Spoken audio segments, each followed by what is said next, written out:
సద్యఫలితాన్ని ఇస్తుంది, వెంటనే ఫలితాన్ని ఇస్తుంది. గోవులు దానం చేసిన కారణం చేతనే అక్రూరుడు పుట్టాడు. అలాగే అక్రూరుడి మాతామహుడు మహానుభావుడు ప్రతిరోజు ఒక గోవుని దానం చేసేవాడు.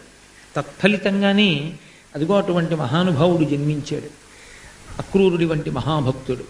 అలాగే గోపూజ చెయ్యడానికి, గోసేవ చెయ్యడానికి ఎవ్వరికీ కూడా అనర్హత అన్న మాట శాస్త్రంలో లేదు. ఎవ్వరైనా గోపూజ చెయ్యొచ్చు.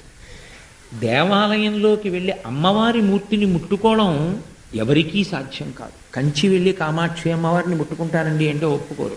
మధుర వెళ్ళి మీనాక్షిని ముట్టుకుంటానంటే ఒప్పుకోరు. అయితే జంబుకేశ్వరం వెళ్ళి అఖిలాండేశ్వరిని ముట్టుకుంటానంటే ఒప్పుకోరు.